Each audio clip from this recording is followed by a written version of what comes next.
अगर आप 21 दिन खुद को दे देते हो तो आपकी सोच, आदत और भविष्य तीनों बदल सकते हैं। यह एक मोटिवेशन नहीं, नेपोलियन हिल का आजमाया हुआ फार्मूला है। 21 दिन में आपको एक नई जिंदगी मिलेगी। नेपोलियन हिल कौन थे?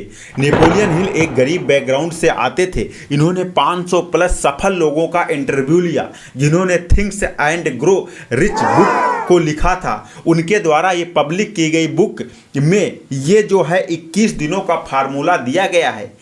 जिंदगी भर गरीब रहने से अच्छा है आप 21 दिन का एक शॉर्टकट फार्मूला अपने लाइफ में अप्लाई करके आप अमीर बन सकते हो।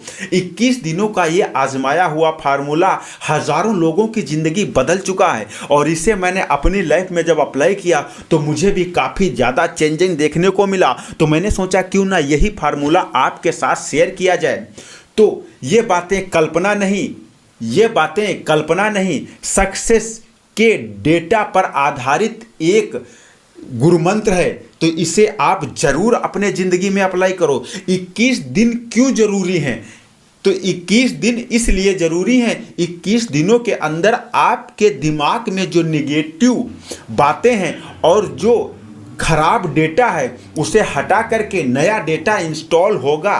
आपको, आपके ब्रेन को एक नई दिशा मिलेगी। आपको आपकी दिमाग की जो पुराने सॉफ्टवेयर हैं उन्हें अनइंस्टॉल करके नया सॉफ्टवेयर आपके ब्रेन में इंस्टॉल हो जाएगा। 21 दिनों में आपको माइंड एक रिकवर करेगा, रिवायर करेगा, जिससे आपकी पुरानी जो आदतें बेकार हैं उन्हें हटा करके नई आदतें आपके दिमाग में आ जाएंगी। 21 दिनों का डिसिप्लिन आपकी सालों की मेहनत को एक शॉर्टकट में मात्र 21 दिनों में आपकी ज़िंदगी में एक गेम चेंजिंग सिस्टम ला सकता है। तो आप इस वीडियो को पूर्णतः वॉच करना। और my name is Bhupendra Sharma, motivational speaker and business coach. आज आपके लिए यही प्रोग्रामिंग और ज़बरदस्त तरीके का वीडियो लेकर के आया हूँ। तो फर्स्ट स्टेप ये है 1 से 7 दिन। 1 से 7 दिन में आपको क्या करना है? तो सबसे पहले आता है माइंड रीसेट। आपको 1 से 7 दिनों में अपने माइंड को रीसेट करना है। जिस तरीके से आप अपने मोबाइल को रीसेट करते हो बाद में सही चलने लगता है। तो सबसे फर्स्ट इंपॉर्टेंट पॉइंट आता है अपने लक्ष्य को साफ साफ लिखो। जो लक्ष्य पेपर पे लिख जाता है वो एक ब्रह्मा की लकीर हो जाता है। उसे लक्ष्य को पूरा करने के लिए आपकी इन्वायरमेंट में हेल्प करती है। साथ ही साथ जो लक्ष्य आप लिख रहे हो उस लक्ष्य पर थोड़ा सा भी संदेह नहीं होना चाहिए। एकदम ऐसा लगना चाहिए कि ये लक्ष्य आप पूरा कर सकते हो और आपके अंदर ये पोटेंशियल, ये पावर है। साथ ही साथ सुबह शाम आपको ऑटो सजेशन 7 दिन तक लगातार करना है कि मैं और अपने आप को कैसे बेहतर कर सकता हूं। रोज आपको सकारात्मक बातों को दोहराना है कि मैं इस काम के लिए परफेक्ट हूं और मैं इस काम को कर सकता हूं, मैं इसी काम के लिए बना हूं और ये कार्य पूरा हो रहा है। हमेशा 1 से 7 दिनों के अंदर नेगेटिव लोगों से डिस्टेंस मेंटेन करके चलना है, वरना आपकी जो है 7 दिन की मेहनत मात्र एक नेगेटिव आदमी मिलेगा वो खत्म कर देगा। तो आपको ये कागज और पेन और सुबह की रूटीन आपको ये लिख लेना है कि आपको क्या क्या करना है।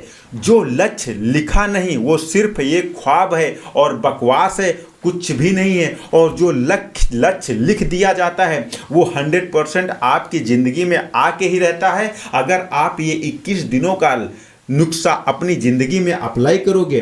फिर सेकेंड नंबर पे आपको अगले 8 से 14 दिनों को में क्या करना है?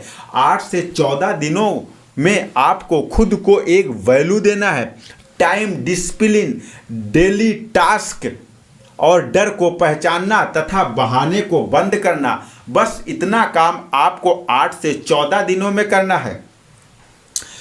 8 से 14 दिनों में आपको टाइम डिसिप्लिन का उपयोग करना है, जैसे कि ऊपर बताया गया है, कागज पेन और सुबह की रूटीन। आपको हर 1 घंटे का आपके पास हिसाब होना चाहिए और रोजाना का एक टास्क लिस्ट आपको बनाना है कि कल की डेट में हमें क्या क्या काम करना है और उसे पूरा करना है, तथा जो डर आ रहा है, जो फेयर आ रहा है, उसे पहचानना है और उसे भी खत्म करना है। और इसके साथ आपको बहाने नहीं बनाना है कि जब कोई कार्य आप नया स्टार्ट करते हो तो आपका दिमाग उस कार्य को ना करने के 50 बहाने सजेस्ट करता है, तो आपको उस बहाने पे ना जा करके आपको जो है इस कार्य पे जाना है। सफल लोग अलग नहीं होते, सिर्फ उनकी आदतें अलग होती हैं।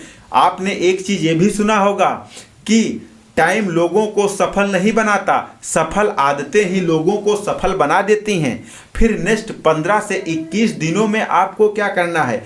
15 से 21 दिनों के अंदर आपको एक उद्देश्य बनाना है, जहां पर आपको बिलीव प्लस एक्शन मिला करके कार्य करना है। सबसे पहला सिस्टम ये बनाना है, आपको मास्टर माइंड कॉन्सेप्ट तैयार करना है।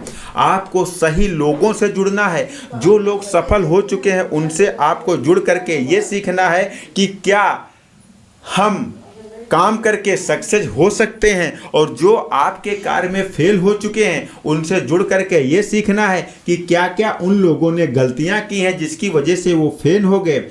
फिर सेकंड नंबर पर आपको कंसल्टेंसी मेंटेन करके चलना है। जो भी कार्य आप ऊपर से करते आ रहे हो उसे कभी भी बीच में नहीं छोड़ना है। अगर आप उस कार्य को बीच में छोड़ देते हो तो पिछले 14 दिन की मेहनत आपकी बर्बाद चली जाएगी और आप फिर से गरीब के गरीब ही रह जाओगे। आपको कंसल्टेंसी अपनी मेंटेन करना है, साथ ही साथ फेलियर से हमेशा आपको सीखते रहना है। अगर कोई कार्य करते हो और आप उसमें फेल हो जाते हो तो आपको ये नहीं सोचना है कि अब मैं नहीं कर पाऊंगा। आपको उससे सीखना है, क्या मैंने गलती की जिससे मैं फेल हो गया, अब मुझे वो गलती नहीं करना है और फिर से उसे सुधार करके अगली बार फिर से प्रयास करना है और सफल हो जाना है। और फिर खुद पर आपको भरोसा होना चाहिए, खुद पे बिलीव होना चाहिए कि मैं ये कर सकता हूँ और इसी काम के लिए बना हूँ और मैं ये कार्य आसानी से कर सकता हूँ। इस तरीके से आपको भरोसा होएगा तभी आप आगे बढ़ पाओगे। सोचो, भरोसा करो और काम करो, यही सक्सेस की कुंजी है। आपको इस 21 दिनों के अंदर क्या मिस्टेक नहीं करना है, सबसे इम्पोर्टेंट चीज़ ये भी है, आपको कभी भी बीच में कोई भी कार्य नहीं छोड़ना है। साथ ही साथ रिजल्ट जल्दी नहीं चाहिए, इसका भी आपको ध्यान रखना है कि अगर आप फास्ट रिजल्ट की कल्पना करोगे तो आपको जल्दी रिजल्ट नहीं मिल पाएगा। साथ ही साथ डिसिप्लिन आपको नहीं तोड़ना है, डिसिप्लिन लगातार मेंटेन करके रखना है। 21 दिन में आप अमीर नहीं, 21 दिन की सोच और आदत आपको अमीर बना सकती है। तो अगर आपको ये 21 दिनों का कॉन्सेप्ट एक्सेप्ट है तो कमेंट्स में लिखो एक्सेप्ट दिस कॉन्सेप्ट। सफलता किस्मत से नहीं आती, सही आदतों से आती है। विश्वास व मेहनत से कुछ भी संभव किया जा सकता है। 21 दिन की ईमानदारी से की गई कोशिश आपकी ज़िंदगी बदल सकती है। रोज़ अगर आप ये काम करोगे तो आप 100% सक्सेस हो सकते हो। कई सारे लोगों ने इस कार्य को करके सफलता हासिल की है। तो प्लीज़ कमेंट्स करके ज़रूर बताना कैसा लगा वीडियो। एक हिंदी समझने वाले के पास शेयर करना और जिसके माध्यम से आपको वीडियो मिला उसे थैंक्स ज़रूर बोलना, क्योंकि उसने कुछ सोच समझ के आपको वीडियो सेंड किया है। फिर मिलूंगा अगले रोमांचक और बेहतरीन वीडियो में, तब तक के लिए दीजिए इजाज़त। नमस्कार।